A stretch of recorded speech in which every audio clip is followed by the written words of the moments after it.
Welcome, everybody. It's very exciting to have you here. The numbers don't matter. It's what comes from the heart and what you get for just being here.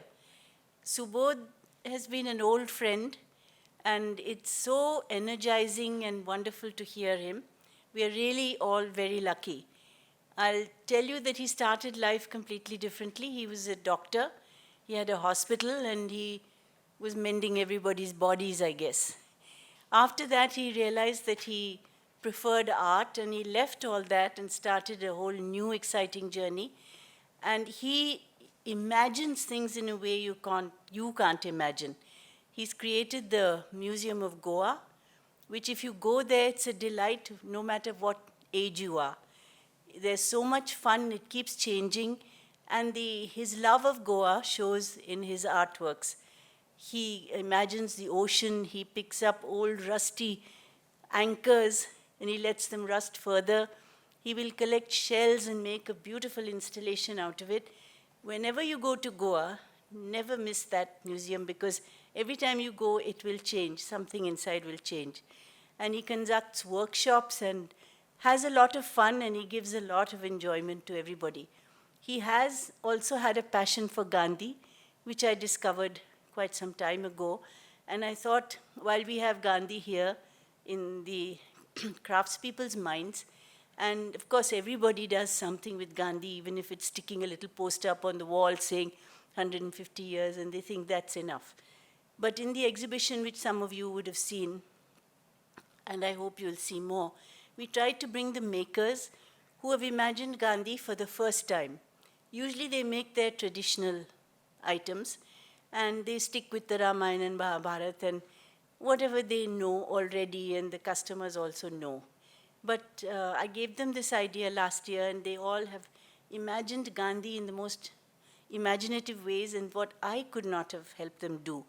Their own design, and some of them were not graphic designers, never been trained, but there's a beautiful batik piece in graphic design. The elements of it nobody could replicate. Like that, there are very lovely pieces. And I think that Subodh being here and bringing another aspect of Gandhi as he sees him, and he's been all around the world making great presentations of Gandhi. He has many aspects to talk about, so I won't say anything more except that to remind you that we're all very lucky to have him, and now you will hear from him directly. Thank you and welcome again. Well, when Gandhi traveled anywhere, almost 80% of the village or the town came to see him. Because we have some records of Gandhi traveling from Chennai to Madurai in a special train in 1946. Well, Gandhi is perhaps most misunderstood and also sometimes most misused in this country. There are usual allegations against him that he was responsible for partition. There are allegations against him that he was casteist. But let me tell you, for the last 6-7 years, I've been seriously studying Gandhi, every aspect of him. And I can tell you Gandhi was not responsible for partition. And talking about Gandhi as a casteist, which everybody, including Arundhati Roy, talks about, I have gone through all the texts, and I can tell you Gandhi is an evolving human being. Gandhi is not a god. Suddenly Mahatma did not happen. Gandhi is an evolving being, and Gandhi did make remarks such as, how can Indians be treated like blacks in South Africa? But then, the ultimate Gandhi, the evolved Gandhi, is definitely not a casteist person. And Gandhi was never just appeasing the Muslims, because we cannot forget that he risked his own life for saving the Hindus when he went to Calcutta when the riots started happening. Well, my connection with Gandhi dates back to when I was just 5-6 years old. My father was an artist and a school teacher, and he was commissioned by the local government in Goa to create a portrait of Gandhi. The portrait was ready. We used to stay in a chawl those days. My father was a school teacher. And after the portrait was ready, it was kept in the veranda, and all of us were called. About 25 of us, all the little kids from the chawl came. We stood in front of the portrait of Gandhi, and we folded hands and prayed. Now I am imagining, if I am told to do a portrait of any politician today, would I call my children to come and fold hands in front of that portrait? That's how far we have come. This is a portrait of Gandhi, a sculpture of Gandhi I did in stainless steel, a man who had the power of steel and a character so stainless. I have been working with Gandhi. I've been creating lots of works connected with Gandhi and also collecting works by artists from all over the country and sometimes other parts of the world. Well, one of the best thing to learn from Gandhi is not to hate. If I have to choose one statement which sort of inspires me in this, it's by Martin Luther King. There are many people have paid tributes to Gandhi. But Martin Luther King, when he was a teenager, he was already wanting to do something good for his community, the blacks in America. He belonged to a rather rich community, rich family. So he says that I did not face so much of discrimination, but my playmates did. And he had already resolved as a teenager that he will do something for his community. And then he started doing systematic study of different ways how he could help his community. He studied Hegel, he studied Aristotle and Plato, he studied Karl Marx and Engels, he studied capitalist ideas. And then he says, I had come so near to resenting and hating every white man that Gandhi saved him. So he had come so close to hating every white man and resenting every white man that Gandhi saved him. And I think the same kind of Gandhi basically teaches you not to hate. There are, I think, very few examples in the history of world, in history of revolutions, where a man who is sort of fighting against a country, for example, is received in that country with such warmth. Of course, Gandhi never fought England. He fought the colonial idea, and he wanted to free India from the British colonial rule, and he wanted to free the British from the colonial idea. So this is Martin Luther King. Only portrait he had in his study was Gandhi. Now, I'm just going to show you a few clips of how Gandhi was welcomed in England. Now, Gandhi goes to London in 1931 to attend a second roundtable conference.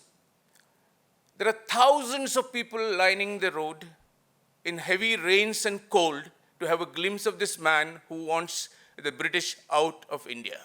Now, this is unheard of in the history of any revolution. Look at that. And he wants the British out of India, and this is the kind of reception he gets. I'm going to play a short film for you.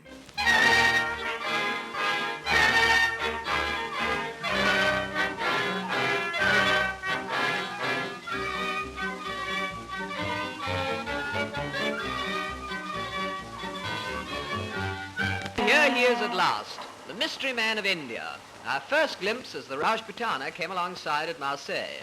And there's a woman of whom you've probably all read, but never seen in a picture. Miss Madeline Slade, the English daughter of an admiral, who now prefers to be known as Malara Ben.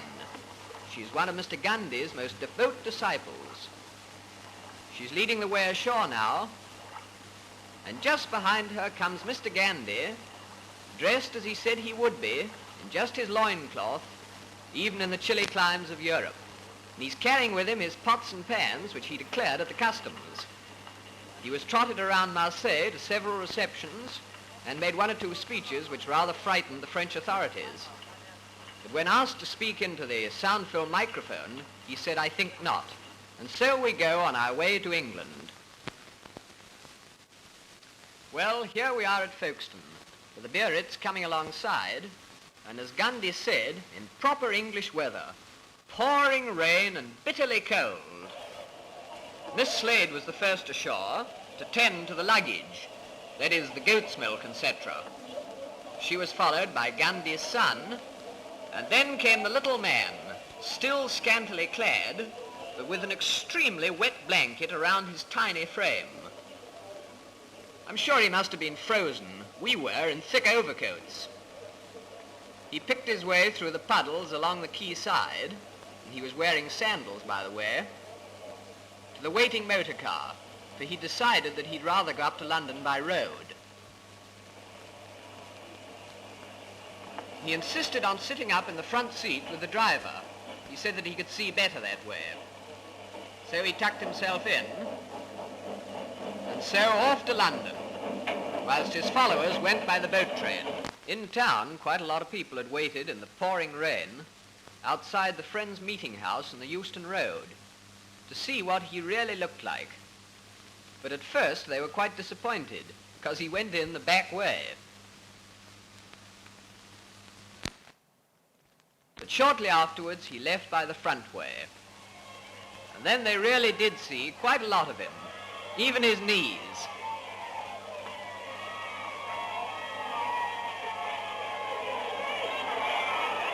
No, he won't speak into the microphone.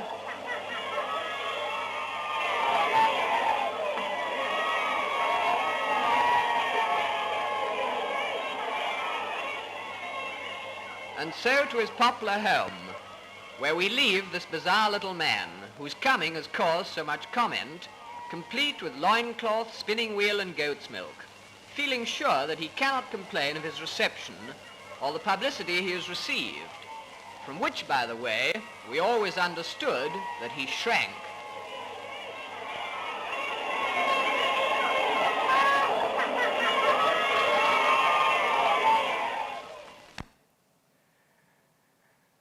I think this is unheard of, that a man who wants the British out, I mean, this is the kind of a reception he receives in England. Because he never hated the British people, he hated nobody. And that is one thing one must learn from Gandhi, because many times we see a lot of politics of hate, and Gandhi's was definitely a politics of love. He even wrote a letter to Hitler. Dear friend, Hitler, please, what you're doing is no good, please stop it. I think there's only one person who called him Mohan, apart from his mother and his parents perhaps, and his father Andrew, a British person who called him Mohan. I'm going to talk to you a little bit about this girl.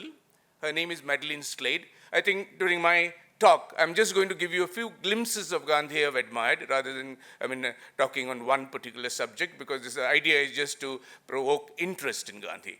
This Madeline Slade was a daughter of Admiral Slade. Her father was Admiral of the British Navy. She spent her when she was a teenager, she was in Mumbai, because her father was posted in Bombay, and she learned horse riding on Chowpatty. And only job she had was to basically be a hostess to all the parties which the Admiral threw, and she got bored. So she went back for a holiday to London and never came back to India, and fell in love with Beethoven's music. Now this is her father, and Madeline Slade fell in love with Beethoven's music and started organizing concerts of Beethoven in London. This was in 1917-18. The First World War was just over, and it was politically wrong to perhaps organize concerts of a British composer in London. And there was a lot of criticism, but she said nothing doing. Art does not have any borders. Music has no enemies, and she continued to organize Beethoven concerts in London. And during this time, Roma Roland, a French writer who won the Nobel Prize, had written a biography of Beethoven. She went to Switzerland, where Roma Roland was staying, studied French just to read this biography in original, and fixed an appointment with Roma Roland, went to Roma Roland, and Roma Roland was very happy that there's a girl who has learned French just to read his book on Beethoven. And as a parting remark, he said, "This is another book I'm giving you." This was in 1924. He had already written one of the first biographies of Gandhi, Roma Roland. He had never met Gandhi, but he wrote the first biography of Gandhi. He presents the book to Madeline Slade and says, "Why are you worshipping dead heroes? Here is a living hero." Madeline Slade reads that book and writes to Gandhi, "I would like to spend the rest of my life in your service and the service of India." Now, she is the daughter of the British Admiral whose job it is to save the British Empire, and she wants to spend the rest of her life in the service of a man who wants to demolish the British Empire. Gandhi wrote back. He said, "It's very good that you want to come and serve India. But if you come to my ashram, you have to be vegetarian, you have to sleep on a hard bed, and you cannot drink wine. So first you practice that for 1 year, and then even after that you think you want to come, then let us talk about it. So she asks the servants to get rid of all the furniture, the bed from her room, becomes vegetarian, gives up alcohol, and then she arrives in Bombay, goes to Ahmedabad on the same evening, almost falls on Gandhi's feet. He lifts her up and he says, from now on, you are my daughter. You will be called Mirabain. Now, this is the story of Mirabain. She spends many years with Gandhi, becomes one of the most important disciples of Gandhi, participates in a lot of programs which Gandhi initiated. That she goes to London in 1931 on INS Rajputana to attend the second round table conference, plans all the, she becomes almost like a secretary, planning everything for Gandhi in London. And then after the round table conference which fails, they visit Europe and they go to meet Roma Rolland in Switzerland. In Switzerland, they spend 5 days together with Roma Rolland. There's Roma Rolland here, and then there is his sister, Madeleine Slade, is sitting down there, and Gandhi. And then Gandhi requests Roma Rolland to play the Fourth Symphony of Beethoven, because it was Beethoven who connected them. And there are very, very interesting anecdotes which happened during these 5 days. I think I will not have time to describe it, but one of the things was very interesting. Gandhi's stay in Switzerland was organized by the Milkmen's Association of Switzerland, of this area, and they thought they are hosting the King of India. And some Italians came to meet Gandhi, and they wanted to know what is the next day's number of matka, the lotto. What is the next day's number? They thought Gandhi knows everything.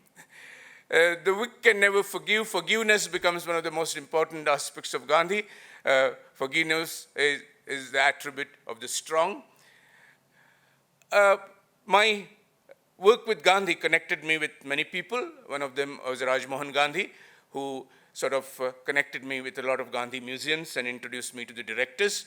And when I went to Delhi to meet the director of National Gandhi Museum, the director already knew that I was an ex-doctor. So as soon as I sat down, even before he could talk to me, he opened a cupboard and gave me a file. That was the original medical file of Mahatma Gandhi. So I look at this file, and it has blood reports, it has a lot of letters which Gandhi wrote to, which the doctors wrote to Nehru and Patel about how to look after Gandhi's health. And there were 3 electric cardiograms. So this is one of the cardiograms taken in 1937 in Calcutta. So I'm a doctor and an artist, and I started thinking, what do I do with this cardiogram now? I have to create a work of art which connects with Gandhi. And so I converted this cardiogram into Gandhi's heart sounds. Because as you know, any graph can be converted into sound. And if a cardiogram is converted into sound, those are the heart sounds of Mahatma Gandhi. So what you are about to hear are the heart sounds of Mahatma Gandhi.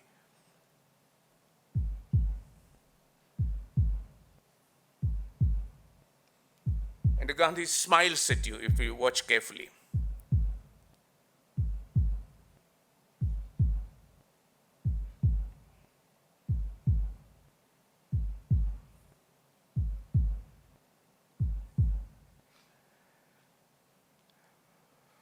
Well, that was definitely a very, very compassionate heart, because I think one of the most important features of Gandhi is basically empathy and compassion. And this is Dr. Ramachandran. He is a neurophysicist based in New York. If I see somebody touching somebody else, then the sensory neurons in my brain will fire. I am not touching anybody. Somebody else is touching somebody else, but the sensory neurons in my brain fire. Now, these are called mirror neurons. Now, I won't feel the touch. That's because my receptors on my skin will tell me that you have not been touched. But suppose I give an anesthesia to my brachial plexus here and make my hand numb, and I then see somebody touching somebody else's left hand, I will feel the touch. This has been proven by neurophysicists, and Dr. Ramachandran has given these neurons a very beautiful name. They are no more called mirror neurons, they are called Gandhi neurons. There's a wonderful speech on YouTube. It's a TED talk by Ramachandran. You can go through it. I think it's brilliant. And basically Gandhi's idea of nonviolence is based on a kind of a universal consciousness. Violence is based on the idea that if I hurt somebody, I will not be hurt. I'm hurting somebody else, I will not be hurt. But then, if you accept that there's a universal consciousness, that if you hurt somebody, you will also be hurt. And this philosophical idea of universal consciousness is no more a very philosophical idea. It is proven as a hardcore scientific fact by this Gandhi neurons.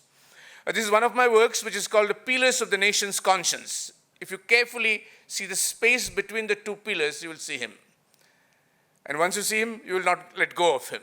Because Gandhi, you can see the head, the ears. Did you get him? Yeah. So that's because Gandhi is created with elements. It's because Gandhi is no more. And so, yeah, you just see in between the pillars, just observe that space. You got it? Yeah. Okay. So these are Gandhi's chappals. I have another project which I am doing. I am casting Gandhi's chappals in bronze. And there will be one room filled with Gandhi's chappals in all different sizes. And the visitors will be invited to put their foot in Gandhi's shoes. Something has to happen. This is the famous Dandi March sculpture. A friend of mine has done a parody of it. That reminds me of a very nice poem by Kusumagraj. He was a Gyanpit award-winning Marathi poet. He says, 4 statues in Bombay came down from the podium and went to Chowpatty in the middle of night. And they started chatting. Mahatma Jyotiba Phule said, well, I'm quite fine. The whole Mali community is strongly behind me. Ambedkar said, well, the full Buddhists are behind me. Shivaji Maharaj said, well, the Marathas can't do without me. They are fully behind me. Gandhi could not stop a tear. He said, behind me, you are all lucky that at least your community is strongly behind you. Behind me, there is only the wall of every government office.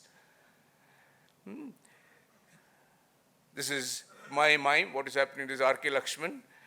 He did this cartoon. And the next one is very telling. This is done already in, I think, 70s or 80s.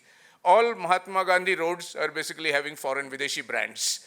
And Bangalore is, of course, no exception. But Lakshman drew this cartoon many years ago when Kentucky Fried Chicken had not arrived. This is only Coca-Cola and Pepsi. I have collected a lot of posters and paintings and other works of art connected with Gandhi. This is a poster. This kind of posters were made during Gandhi's own lifetime, and people would buy them and put them in their homes. So this is Gandhi as Rama, the British as Ravana, and you see little Hanuman, Nehru as little Hanuman there, flying. This is Gandhi as Krishna lifting the Govardhan. This is by your own artist from Bangalore. His name is Ravi Kumar Kashi, a wonderful artist, and he has done this project on Gandhi where he has different small sculptures of Gandhi which he wraps in different materials, and it's called Different Ways of Preserving Bapu. It's a parody on what's happening here. You know, in Argentina, in Mexico, there was a guy called Mauricio. And in 1971, he realized that lots of problems of the world he felt could be solved if people start reading. And so he used his fortune to create libraries and to create bookshops. And he called them Liberia Gandhi. So there are 36 bookshops in Mexico, and the buildings are state-of-art buildings. You could check them out on the net. You know, this is one of my work. Gandhi wrote 50,000 pages. There was hardly a letter he did not answer, and he got all kinds of letters. Sometimes people wrote to him that I can't sleep, or somebody said my wife is not listening to me, or things like this. And Gandhi would write, so almost more than 100 letters a day. That's what he wrote. So I had this sculpture of Gandhi placed in front of the post box. This is a painting which I recently acquired. It is by an artist called Tom from Kerala. It's a watercolor and a very moving picture. When Gandhi was assassinated in 1948, this is something happened. In Mumbai, there is something called Lal Baksa Raja. The Ganesh celebration in Mumbai for Maharashtrians is very important, and Lal Baksa Raja is supposed to be one of the most important Ganesh celebrations. And they made a sculpture of Gandhi as Ganesha. I think this can be the highest kind of honor Maharashtrians could give to somebody. So Gandhi was made into Ganesha, and this is from the archives of Lal Bakht Raja. 48. Of course, Gandhi has Pieta, Gandhi sitting on the lap of Bharat Mata.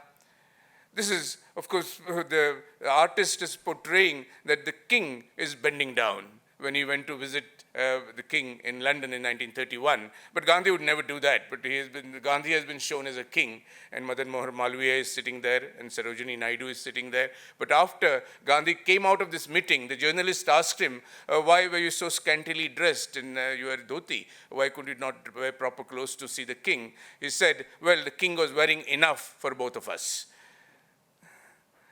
This is Gandhi as a superman. So I can tell you that there is hardly any leader in the world who 70 years after his death is still very much alive in the public memory. People are doing sculptures out of him. Unni, the cartoonist of Indian Express, is a good friend of mine. And he has about more than 100 cartoons he made in the last few years connected with Gandhi. And Gandhi has his posthumous presence in cartoons, in articles, in films, and all kind of a thing, which is not perhaps any other leader does not have this fortune. Look at this. And this is contemporary. This is made now. And not just because it's Gandhi 150 celebrations. Gandhi has been very much alive, and I believe that Nathuram Godse did not manage to kill Gandhi. Gandhi is very much alive. Gandhi is a thought, and it's very difficult to kill it. Superman. These are by an artist called Chowdhury from Delhi. Gandhi never got a Nobel Prize, but this is a coin. One side is Alfred Nobel, other side is Mahatma Gandhi. There are Gandhi rings. There are Gandhi salt and paper shakers made in Paris, made in France, somewhere in 1925. So it should be more of truth and non-violence shakers. So look at that. This is a torch. It looks like a whiskey bottle, but it's a torch. And this is made in fascist Germany in 1935. So on the side, you see a little switch, and the top, what you see is the electrical bulb. So fascist Germany creates a Gandhi torch. Gandhi perfume. This is an artist called David Match, and he creates Gandhi with matchsticks. But I've got a notion, I'll second the motion, and this is what I'm going to add. You're the top, you're Mahatma Gandhi. So Gandhi is, of course, very much present in all Hindi films. But then, this is a Hollywood film of 1960s where the man is telling his beloved, you are like my Mahatma Gandhi.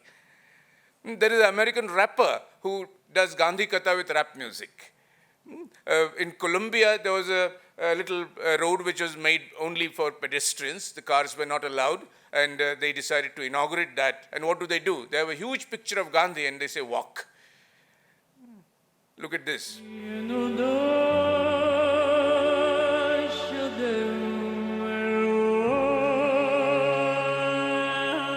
If you want to give him a message, it must be a message of love. It must be a message of truth. I want to capture your heart.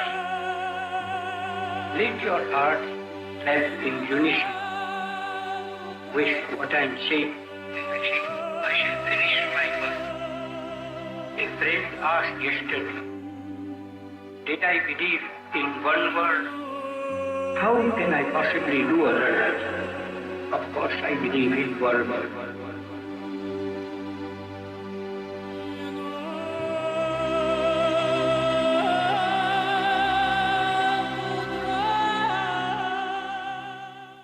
So the Italian telecommunication company takes help of Gandhi to propagate the idea of telecommunication. So I think Gandhi was one of the greatest communicators of all. He converted Congress party, which was just a group of a debating club of some English-educated lawyers, into a sort of party which every home had a kind of a member. So he took the idea of freedom, the idea of India was taken to every home, the political idea of India. I think that is the greatest contribution of Mahatma Gandhi. Oh, even Popeye the Sailor Man, look at that.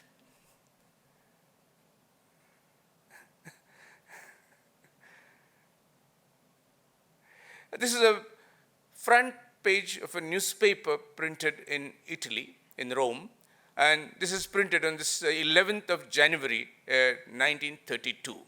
Now, on the 4th of January, 1932, Gandhi was arrested from Mani Bhavan in Mumbai.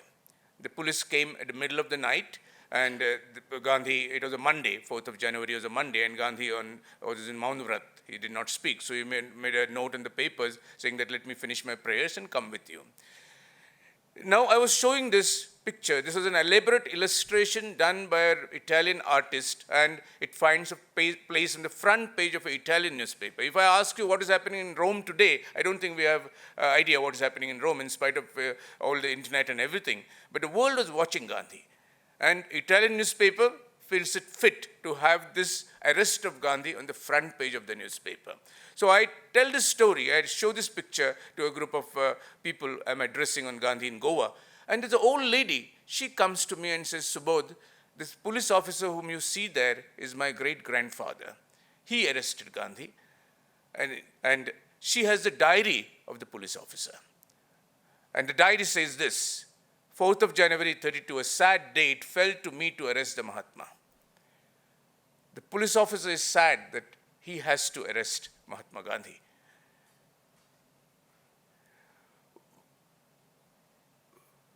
Well, I will just make some brief references to Gandhi's idea of health. It is very important because Gandhi had a holistic idea of health. Physical health, mental health, spiritual health, and social health. I have a little less time, so I think I'm going to skip a few of my slides and come to the important part. Did Gandhi believe in science? I can tell you that Gandhi was the most scientific person. His autobiography is called My Experiments with Truth. And who does experiments? A scientist does experiments. And this is what, this is with C.V. Raman, and this is what Gandhi has to say. It is a common superstition in India that I am an opponent or foe of science. Nothing can be further from truth than a charge of this character. It is perfectly true, however, that I am not an admirer of science unmixed with humanity. My life consists of nothing else but numerous experiments with truth. I narrate them in a dispassionate and humble spirit. I claim for them nothing more than does a scientist who, though he conducts his experiments with utmost accuracy, forethought, and minuteness, never claims any finality on conclusions, but keeps an open mind. So Gandhi had an absolutely scientific approach to everything. I'm going to skip some of this slide, but I will tell you that Gandhi himself devised some new charkhas. And when he started his university in Ahmedabad, whom did he call to inaugurate it? He could have called anybody. He called Prafulla Chandra Ray, who was a chemist. This is Debanjan Roy, one of the artists from Calcutta, who has created some wonderful works of Gandhi. Gandhi with phone. That's inauguration by Prafulla P.C. Das. Madame Marie Curie's daughter came to see Gandhi. And he was so impressed, he read the book. Madame Marie Curie's daughter, the little girl is Eva. She visited Gandhi and she presented Gandhi with the biography of her mother, which she wrote. And Gandhi liked it so much, he wanted Sushila Nair to translate it into Hindi. That's Eva. Well, Gandhi and Einstein, well, they never met, but they were great friends. And I think the best tribute to Gandhi, again, one of the best tributes is paid by Albert Einstein, who says that generations to come shall scarce believe that such a one in flesh and blood ever walked upon this earth. But I have something very interesting to say about Gandhi and Einstein. This is Einstein and this is Gandhi, and this is Einstein's equation. E is equal to mc square, where E is the energy, m is the mass, and c is the velocity of light. Gandhi's equation, in my opinion, is very, very similar. It's also E is equal to mc square, but E is energy, m is masses of the world, and c is compassion. And I think compassion has the same power. With masses and compassion has the same power. Ram Manohar Lohia, the socialist leader, had a very interesting statement to make. He said, 20th century only saw two powers, the rise of two powers. One was atomic power, and the other one was Gandhi power. Gandhi never believed in astrology. He said there's no science.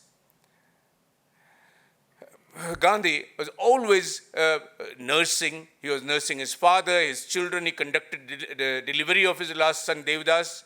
And after court hours, I tell you, Gandhi was a very, very prosperous lawyer in South Africa when he went there. But after he finished court at 5 o'clock, he would rush to a hospital and spend 1 or 2 hours nursing and making bandages on the patients every day. And he was as prosperous as any of these very top lawyers of today. And he would do that every day. So Gandhi was, and many people, even his assassin, called him like he's a woman.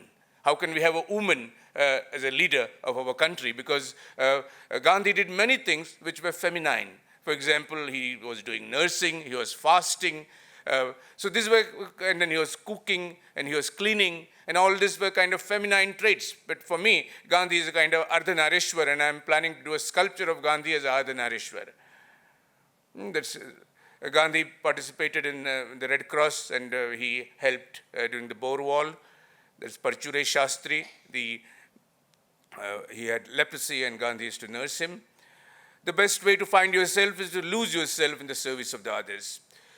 Gandhi walked every day almost about 18 kilometers. If you see the total kilometers Gandhi walked, it's almost 80,000 kilometers in his life. This is a drawing, a woodcut by Nandalal Bose after the Dandi March, and I have just animated it. And Gandhi walked 80,000 kilometers. That means he walked around the equator 2 times. Imagine little Gandhi walking around the equator 2 times. That's the distance he covered during his lifetime. Even when he was a student in England, just to save money for the public transport, he would walk to his college.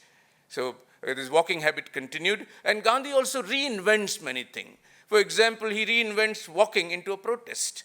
It becomes, and he says that he's healthy basically because he was walking. And Gandhi reinvents almost every institution. Ashram is normally an institution where after your retirement you go and seek God there. But Gandhi sort of converts an ashram into the epicenter of political activity. Gandhi converts fasting into a political weapon. Gandhi converts walking into a political weapon. So Gandhi has reinvented many things. Gandhi used to weigh himself almost every week. And as he puts it, he just did not weigh his physical weight. Every word he said, what he spoke, he weighed, and never a wrong word came out of his mouth. That's what he would say. He weighed everything, every thought. Cleanliness, of course, was very, very important for him. Perhaps he was the first high upper caste Hindu who cleaned the toilets. Before that, this was unheard of. Many people accuse him of casteist, but right from the beginning, Gandhi goes to South Africa. Where does he stay? He stays in a Muslim home. Who are his roommates? The roommates is a Muslim and a Jewish couple, Polacks. The same thing when he's in London, his roommate is a priest. So he has stayed with all kinds of people of all communities. He risked when he admitted an untouchable couple in his first ashram in Kothurud in Ahmedabad. Almost people stopped giving money, and everybody wanted to go, including his own sister. She said, no, I don't want to live where the untouchables are living. Gandhi stuck to his guns. And then one day he says there was a big problem, there was no money, and suddenly a car stops and somebody comes and gives 35,000. So Gandhi has risked everything to basically prove his sort of non-casteist being. Once upon a time he might have said, but we all say many things, and Gandhi, as I said, is a growing human being. So if I start saying the same thing I was saying 20 years ago, I must be a fool. One has to grow, and Gandhi did grow. But Gandhi, for him, it was not just the cleanliness outside, it was also cleaning inside. That's equally important. That's Gandhi with the spade. So this is the train I was talking about. There's a Gandhi train, and which he used for opening temples, and 80% of the population came to listen to him, and this was in 46. Gandhi was very careful about his diet. I think I will skip a little bit. I must tell you he was a vegetarian, but Gandhi became vegetarian when he went to London. When he was here, he actually tried meat with Sheikh Mehtab, who was his close friend, and they started eating meat. And then he would come home and tell his mother that I'm not hungry, pet mein theek nahi hai, I'm not hungry. So he had to lie to his mother. And so he decided that I'm going to start eating meat openly only after my mother is dead. But so he was convinced that he should eat meat. And why was he convinced that he should eat meat? That is because Sheikh Mehtab and others had told him, look at the British. Because they eat meat, they are strong and they are ruling us. So his idea was to become strong by eating meat, and then perhaps he could chase away the British.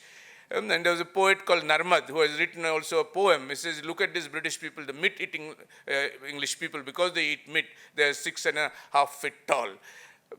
So Gandhi goes to London, and he has promised his mother that he will not eat non-vegetarian. So he does not eat non-vegetarian because there's a promise. Otherwise, he wants to eat. And then ultimately, he comes in touch with this Salt, the book written by Henry Salt on vegetarian, the plea for vegetarianism. That convinces him, and he becomes a convinced vegetarianism, becomes a member of the Vegetarian Society.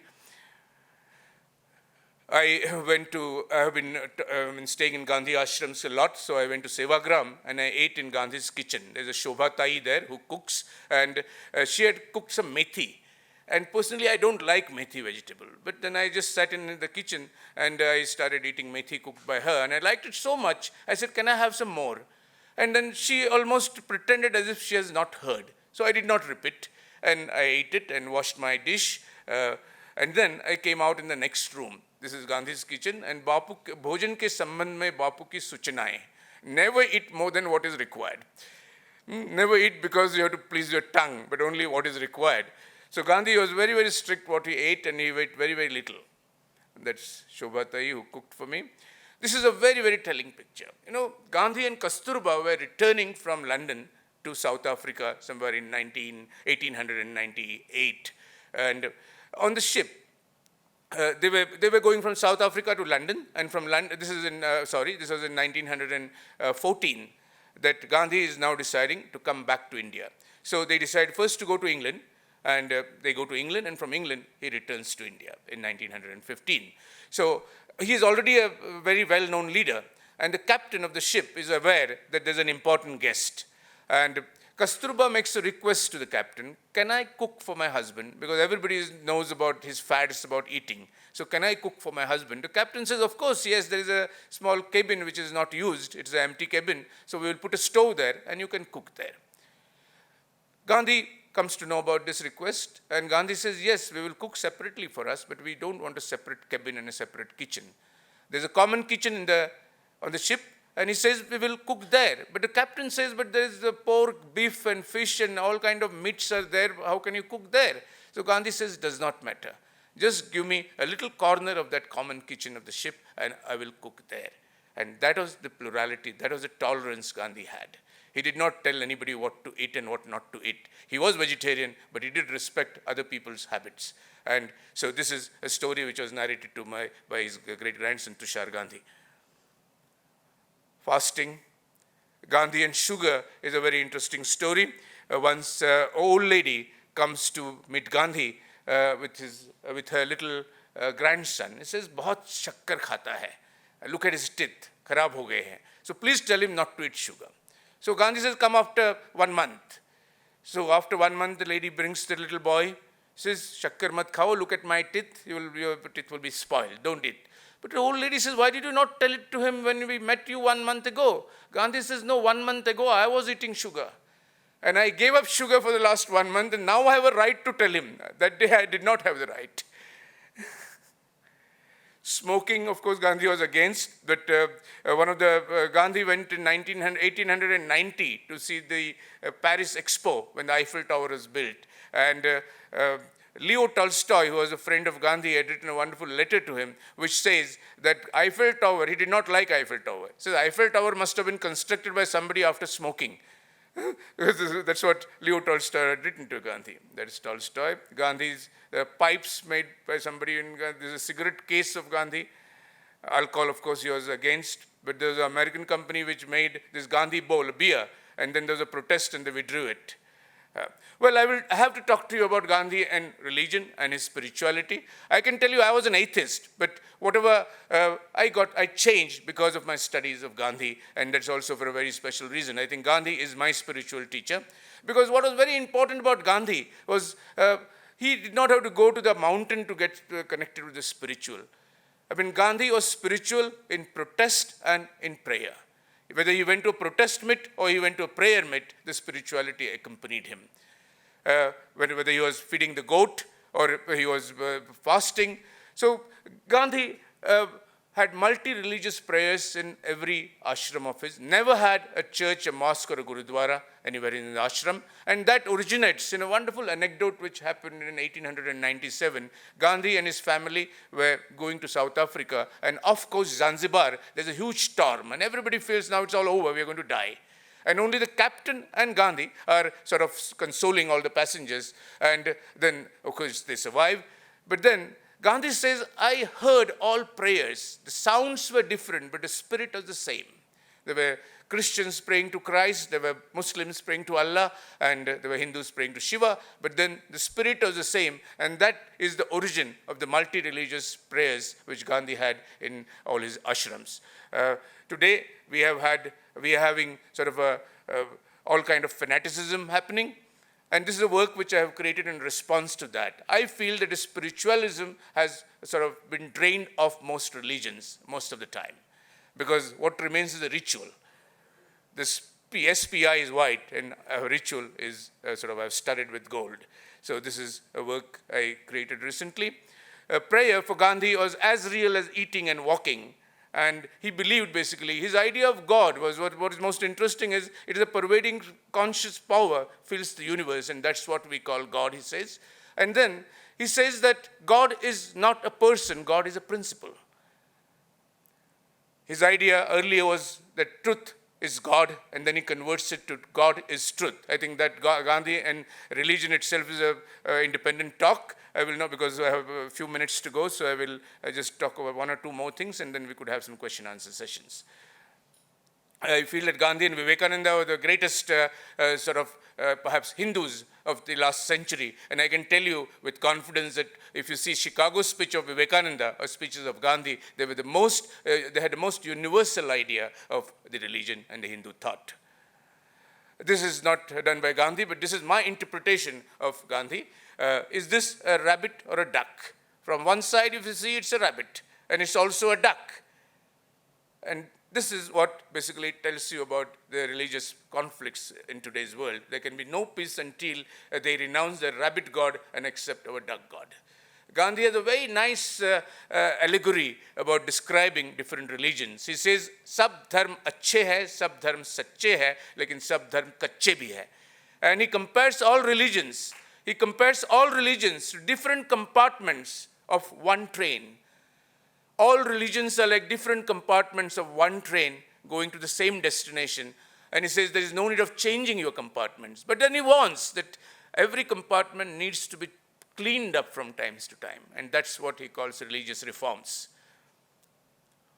Gandhi and Ambedkar is, I'm quite happy to see sometimes Gandhi and Ambedkar put together. This is a picture by a friend of mine called Riaz Como. He has done a painting of Gandhi and Ambedkar. And I think there is no need of having this dichotomy of, I think both of them thought of the same thing. Unke tattva ek the, tantra alag the. Because the ways were different, but basically both of them wanted the upliftment of the untouchables and the downtrodden. I will not go through the whole controversy, but I think it is time that we look at them as sort of together, Gandhi and Ambedkar, rather than Gandhi versus Ambedkar, which is not necessary. But I will only end this Gandhi-Ambedkar charcha with just one small anecdote. You know, Gandhi had decided that he will never attend a marriage which is of the same caste marriage. He did not even attend a marriage of his own nephew, because it was a same caste marriage. And then when Gandhi was assassinated, his secretary, Pyare Lal, was walking in Delhi in the Connaught Place. And he was walking near the Khadi Gramodyog Bhandar. Suddenly a car stops, and Ambedkar gets down. And he comes to Pyare Lal and gives him an invitation card of his second marriage. And he marries a Brahmin girl that time, the second marriage of Ambedkar. And then Ambedkar remarks that Bapu bahut khush ho jate. He would have attended my marriage. So I believe that Ambedkar had great respect for Gandhi, and Gandhi had great respect for Ambedkar. It was it was Gandhi who suggested to Nehru that he should be made the first law minister. And there are many other things which I have no time to talk to you about. I will end up with this: was Mahatma Gandhi happy? Was he a happy man? This is a little ad which I came across just last year. This is an ad of a swimming pool company from Argentina in Buenos Aires. And the swimming pool company uses Gandhi with a swimming cap, and swimming makes you feel good. Now, was Gandhi happy? Gandhi had a very simple formula for happiness. He says that only if what you think and what you say and what you do are in harmony, you can be happy. Only if what you think, what you say, and what you do are in harmony, then you can be happy. And we don't have to really scratch our brains to analyze that are most people today happy or not, especially well, I will not go there. So Gandhi was a happy man, and basically there is a very big confusion today in the present world between happiness and pleasure. Everybody equates pleasure with happiness, because pleasure is something you enjoy alone. Happiness is something which is enjoyed in social groups. Pleasure is something which can be addictive. Happiness can never be addictive. You don't know that happiness, somebody's got addicted to happiness. Pleasure is can be achieved with substances. You can take some, maybe too much of alcohol and all that, and okay, you can get pleasures, but not happiness. Pleasure is basically dopamine, and happiness is serotonin. And if you study medical science, you know that serotonin is sort of subdued by dopamine. So if you more pleasure you seek, more unhappy you become. That's what Gandhi believed in. There is enough for everybody's need, but not for everybody's greed. And there's a very nice quote. You know, if you, for example, just want a pair of shoes, you go to the supermarket to buy a pair of shoes, but then there's a violence of the market today. And then you want to buy this, and you want to buy that, and you want to buy that. Maybe you will end up buying so many things. So his equation was happiness is equal to what you have divided by what you want. If you want nothing, you can be absolutely infinitely happy. If you are wanting too many things, your happiness divided by this too many things becomes less. And this man, who was the general of the greatest revolution happening, greatest freedom struggle happening in the world, kept one day silent. And I think for silence was for him very, very important. Can you imagine today is an era of noise. There's so much of noise coming to us from all sides, and people are hardly silent. So silence was for him very important. He says silence is the language of God. Everything else is a bad translation. Thank you very much. I've spoken enough, and question answers are welcome. First of all, I just want to say one thing. Don't you think you've had a wonderful evening? All the empty chairs here have had a big loss today. But I think that he's really filled our minds and our hearts. And the way anyone can present Gandhi, but Subodh's way is very special. He tells us stories nobody would have found. And I don't think any of us wanted him to stop. Is that right? I'd like to thank our MLA, Mr. Harris, for coming here. We met casually the other day, but he was so kind. And apart from persuading me to stay on in Bangalore for Women's Day, which I can't do, but I would love to, considering he's been so kind to come here. He's given all this time, and we are lucky to have him. So we'd like to please hear from you about Subodh, about Gandhi, about anything you feel like. Good evening. Good evening to everyone here.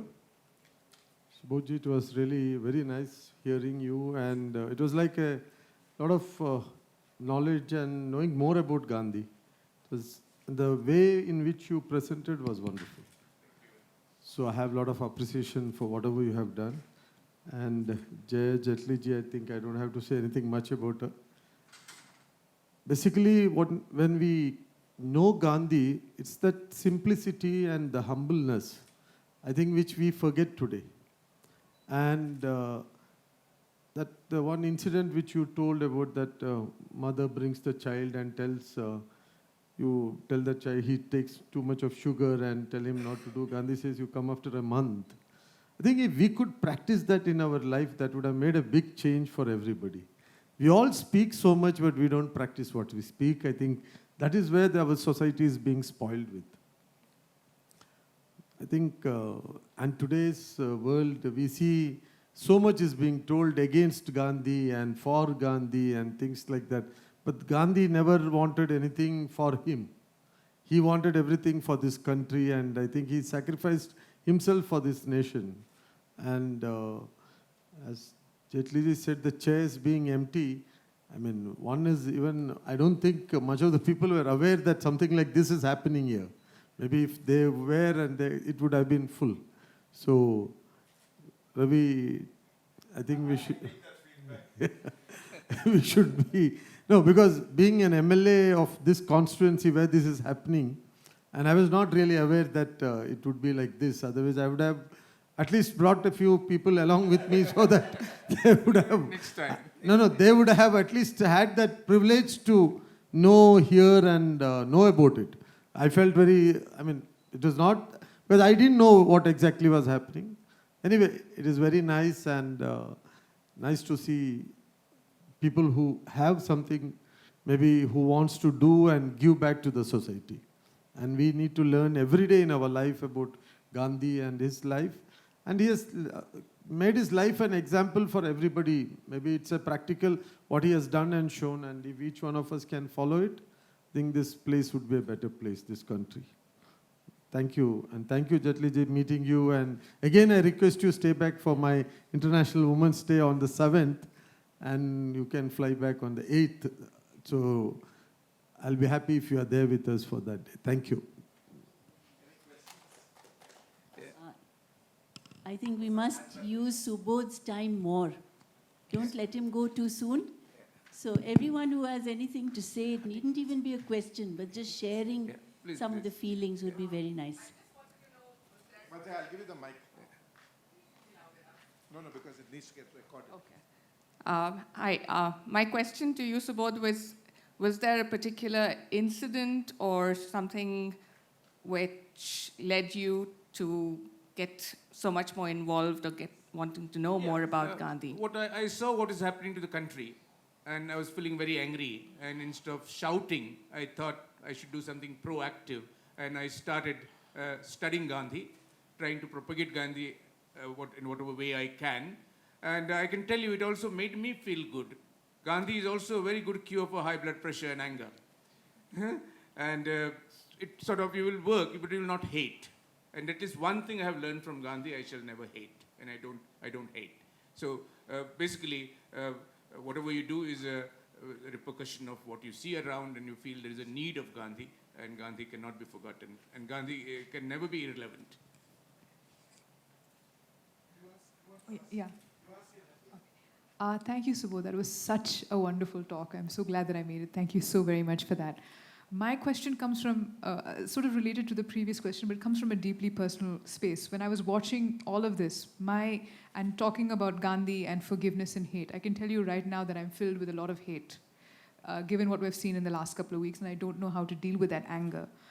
With you having spent so much time working, immersed in the life of Gandhi, if you could channel Gandhi at this very moment, what do you think he would say to people like me who are struggling given the current circumstances, who are seeing our friends attacked? I think there is no, you have to practice your ahimsa. And ahimsa basically involves not hating.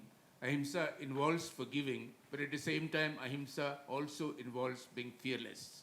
Because to be fearless is one of the most important messages of Mahatma Gandhi. He was absolutely fearless. And Mr. Harris just mentioned that, the story with the sugar. I can tell you there is a nice anecdote. Madhu Limay was a firebrand speaker. And Madhu Limay sort of asked Gandhi, I mean, you speak so softly, but we are sort of firebrand speakers, but everybody follows you, nobody follows us. He said, no, people see what I do, they don't do what I say. So basically Gandhi, people followed what he did. Yeah.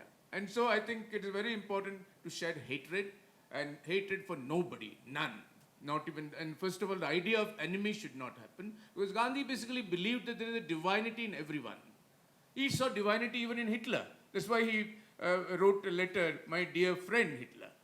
Not whether it reached him or is a different story, but one has to learn to see divinity in everything. And one has to learn to say, basically, never, you fight the sin, not the sinner. You have to make a clear distinction between a sinner and a sin.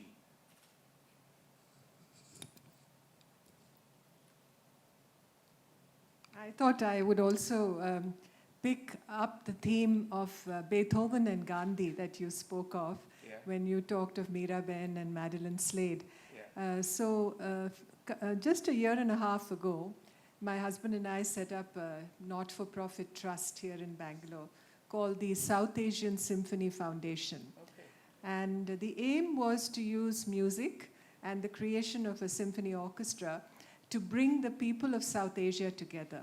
Because when I reflect on what Gandhiji would have thought about the state of things in our region today, where we do not communicate sufficiently with each other. Secondly, we do not listen sufficiently to each other. And thirdly, borders and partitions have divided us in a kind of, I would hate to use the word irrevocable way. So, inspired by the need to practice a little citizen diplomacy, we decided to set up the foundation, and we created an orchestra of about 70 to 75 people, musicians from Afghanistan, from Nepal, from Sri Lanka, from India, from Bangladesh, Bhutan, and also the South Asian diaspora, Indians and others who are scattered all over the world.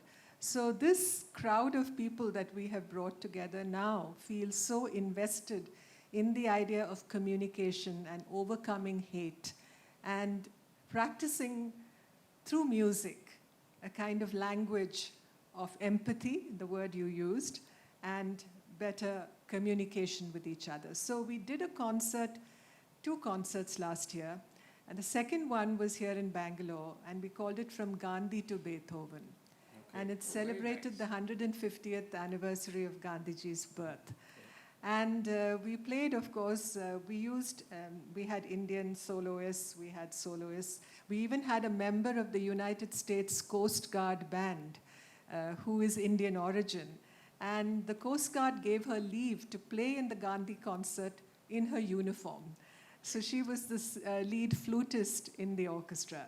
Meera Gudipati, her name was. So I wanted to tell you that at our own level as citizens, we're trying to practice this diplomacy of communication across borders. And we started a journey of peace. I don't want to sound, too grandiose, but when you think of Gandhiji's Dandi March, I think we need a similar Satyagraha March for the region to bring. We called our concert From Gandhi to Beethoven, the call to freedom. And we also commissioned an original piece of music called Ideas of Freedom by this young composer of Indian origin called Anand Nazareth, whose father was from India. And we premiered it at the concert. So I just wanted to say that this is really, in a way, our own tribute to Gandhiji.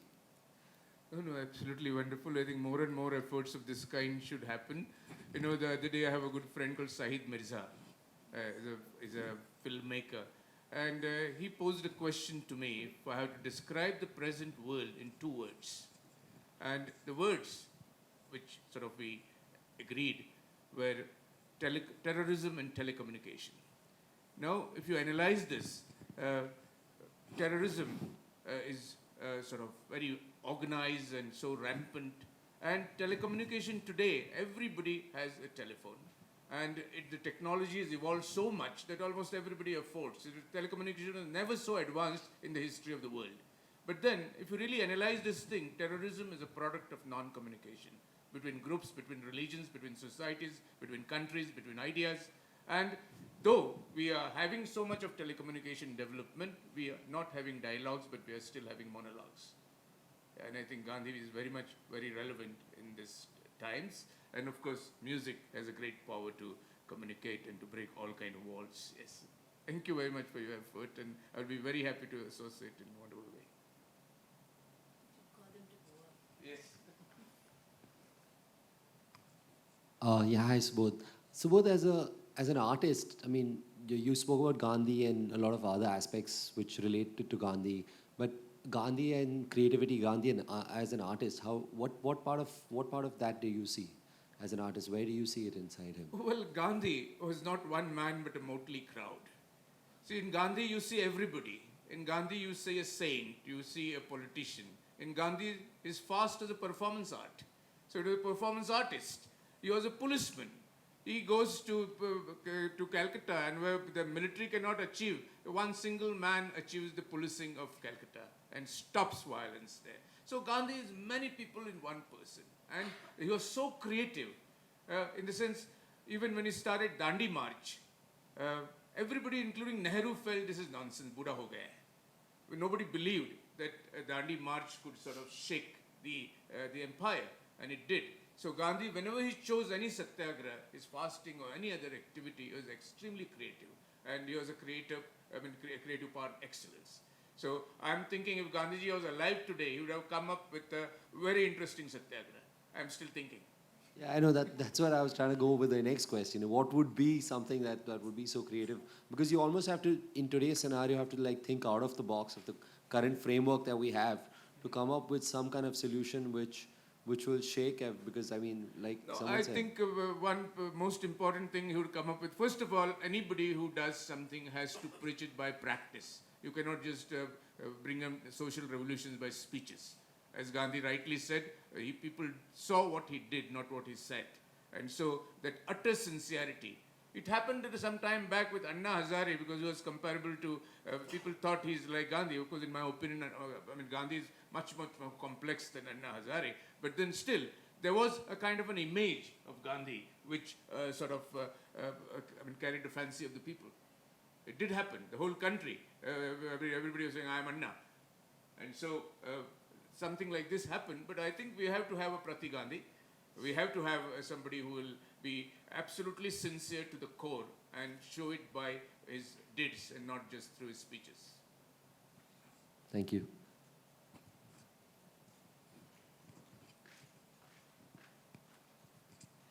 Okay, so I teach 10 to 12-year-olds history, social studies and history. Could you think of three things or three tips that I could share with them to make Gandhi relevant to that age group? Well, just talking about non-violence to kids, there's a very nice book which is written, I'm forgetting the name of the author, I will get it to you. This is written exactly for this age group, and it's a story about a little boy and a little girl in a family in Delhi during the anti-Sikh riots after the death of Indira Gandhi, after killing of Indira Gandhi. And that little book I loved so much, because sometimes I feel enough about Gandhi has already been written, aur kya likhna hai. But then this author, I'm just forgetting her name, but you can check it up, she wrote it so beautifully. And it is exactly what these kids did. For example, the little hero of the book, he sort of goes to a pastry shop with his mother, and he knows that he has read Gandhi. The teacher has taught him Gandhi. And the little boy, the mother likes certain sort of chocolate dessert very much. And there is only one piece. And he also loves it very much. But he says, no, today I want to have something else. So you have this. I am bored with this. So he consciously does that and allows his mother to have the one he loves the most. And then there is a sick neighbor who they bring into their home, and then they do a kind of a fasting in the garden. So this is inspired, and the book beautifully written. I will send it to you if you give me. Okay, sure. Thank you so much.